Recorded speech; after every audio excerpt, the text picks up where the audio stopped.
বন্ধুরা, আপনার মোবাইলে কি ফেসবুকের অ্যাপ্লিকেশনটা আছে? ফেসবুক আপনি এখান থেকে সার্ফিং করেন, কিংবা আপনি হয়তো একজন কন্টেন্ট ক্রিয়েটার ফেসবুকের মধ্যে। আপনি দেখছেন যে ফেসবুকের মধ্যে যে রিল, যে পোস্টগুলো, সেগুলোতে বন্ধুরা ভালো ভিউ জেনারেট হচ্ছে না, এবং সেটার জন্য আপনার সেটিংস বন্ধুরা দায়ী। আইদার আপনি আপনার ক্যাটাগরি ঠিক করেননি, কিংবা আপনি হয়তো অনেক সেটিংস আছে যেগুলোকে অফ অন করেননি, যার কারণে হয়তো আপনার ভিউ বন্ধুরা জেনারেট হচ্ছে না, আপনার নতুন ফলোয়ার্স গেইন হচ্ছে না, এবং ফেসবুক আপনার পেজ বা প্রোফাইলটি বন্ধুরা রিকমেন্ড করছে না। তো আজকে সেই তিনটে সেটিংস বন্ধুরা দেখাবো, যে তিনটে সেটিংস যদি আপনি করে নিতে পারেন আজ, তো ডেফিনেটলি আপনি আপনার পেজ বা প্রোফাইলের মধ্যে বন্ধুরা ইমপ্রুভমেন্ট দেখতে পারবেন। ফেসবুক নতুন অডিয়েন্সের কাছে আপনার পেজ বা প্রোফাইলটি রিকমেন্ড তো করবেই, এবং তার সঙ্গে সঙ্গে আপনার রিল, আপনার ভিডিওতে বন্ধুরা ভালো ভিউজ জেনারেট হবে। বর্তমানে আপনারা জানেন যে ফেসবুক কিন্তু একটা টাকার খনি হয়ে গেছে, এবং এখান থেকে আপনি চাইলে খুব সহজেই কিন্তু টাকা ইনকাম করতে পারেন আপনার সামান্য একটা পোস্ট, আপনার সামান্য একটা রিল থেকে। তো বন্ধুরা, তার জন্য কিন্তু আপনাকে সঠিক সেটিংসটা জানতে হবে, এবং সেই সেটিংসটা ঠিক করে নিয়ে আপনাকে কিন্তু কাজ করতে হবে। বন্ধুরা, আজকের ভিডিওটা ভীষণ ইনফরমেটিভ একটা ভিডিও হবে। যদি আপনি ভিডিওটা এন্ড পর্যন্ত দেখেন, তাহলে বুঝতে পারবেন যে এই সেটিংসগুলো কোনো কার্যকর ছিল কি ছিল না। ভিডিওটা দেখার পরে যদি মনে হয় যে ভাই কোনো ভ্যালু প্রোভাইড করতে পারছে তার চ্যানেলে, তো বড় বন্ধুরা লাইক কমেন্ট করবেন, চ্যানেলটিকে সাবস্ক্রাইব করে নিয়ে সঙ্গে থাকবেন। তো সরাসরি চলে যাচ্ছি, দেখুন আমার মোবাইল স্ক্রিনে।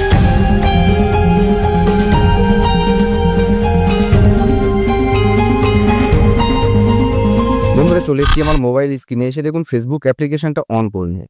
ফেসবুক অ্যাপ্লিকেশনটা অন করার পরে একদম ডান দিকে যে তিনটে লাইন বা ছোট প্রোফাইল পিকচার দেখতে পাচ্ছেন, এখানে যদি ক্লিক করেন তাহলে আপনার পুরো মেনু অপশনটা বন্ধুরা খুলবে, এবং এখানে যে ডাউন অ্যারো আছে দেখতে পাচ্ছেন, এখানে ক্লিক করলে আপনার সমস্ত পেজ বা প্রোফাইল এখানে আপনি দেখতে পাচ্ছেন। তো আপনার পেজ বা প্রোফাইলটাকে সিলেক্ট করে আপনি যদি উপরে সেটিংস অপশনটা দেখেন, সেটিংসের আইকনটা বন্ধুরা দেখেন, এখানে যদি আপনি ক্লিক করেন তাহলে আপনার সেটিংস অ্যান্ড প্রাইভেসি বলে আপনার কিন্তু বন্ধুরা পুরো সেটিংস অপশনটা খুলবে। এবং এখানে যদি আপনি স্ক্রল করেন, প্রথম সেটিংস বন্ধুরা মিডিয়া আমি দেখাতে চাইবো। এই মিডিয়াতে যদি আপনি ক্লিক করেন তাহলে আপনি দেখবেন যেখান থেকে স্ক্রল করলে অটো প্লে বলে বন্ধুরা একটা অপশন আছে, এবং এই অটো প্লে অপশনটা আপনার কিন্তু অন আছে বন্ধুরা। দেখবেন এই অটো প্লে অপশনটা আপনার কিন্তু অফ করে রাখতে হবে। দেখুন ডিফল্টে কিন্তু অন থাকে, এবং নিচে দেখুন নেভার অটো প্লে ভিডিও, এই জায়গাটা আমার বন্ধুরা অন আছে। আপনি যে রিলটা আপলোড করেন অটোমেটিক্যালি প্লে হয়ে যায়, সেটা কিন্তু বন্ধুরা প্লে হবে না, আপনি ক্লিক করার পরেই প্লে হবে। এতে শুধু আপনার ডেটা তো সেভ হবে না, আপনার যে রিল আপনি দেখতে পাচ্ছিলেন এতদিন, সেটাও দেখতে পারবেন না যতক্ষণ না বন্ধুরা প্লে অপশানে ক্লিক করবেন। এতে আপনার রিচ এনগেজমেন্ট বন্ধুরা ভালো হবে। এইটা হয়ে যাওয়ার পরে জাস্ট এখান থেকে বন্ধুরা আপনি ব্যাক করে যাবেন। তো এখান থেকে দেখবেন যে how people find and contact you বলে বন্ধুরা আরেকটা অপশান আসছে। এই জায়গাটার মধ্যেও আপনাদের কিন্তু আসতে হবে, এবং এখানে এসে আপনাকে একটা সুইচ বন্ধুরা অন করতে হবে। দেখুন, do you want to search engine outside of Facebook to link to your profile?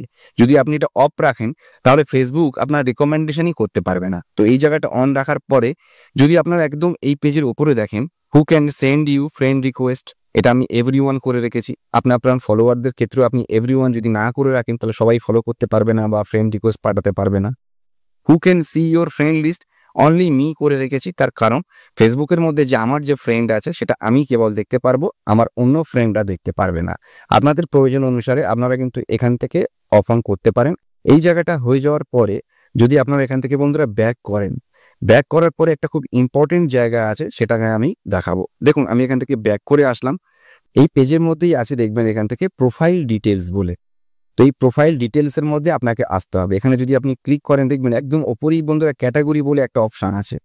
এর নিচে আপনারা add website, add link, phone number, email ID এগুলো তো আপনারা চেঞ্জ করতেই পারবেন, কিন্তু পরে দেখুন বন্ধুরা ডিজিটাল ক্রিয়েটার হিসাবে এখানে আমার সেভ আছে। আপনারা যদি এডিট অপশানে ক্লিক করেন তাহলে এখান থেকে আপনারা দেখবেন যে অনেকগুলো বন্ধুরা ক্যাটাগরি দেখাচ্ছে। সেই ক্যাটাগরি কিন্তু আপনাকে সিলেক্ট করতে হবে, এবং সেই ক্যাটাগরি ওয়াইজ কিন্তু আপনাকে ভিডিওগুলো দিতে হবে। দেখুন এখান থেকে অ্যাক্টর আছে, আর্টিস্ট আছে, কমেডিয়ান আছে, ডিজিটাল ক্রিয়েটার তো বাই ডিফল্ট থাকেই, এছাড়া মিউজিশিয়ান আছে।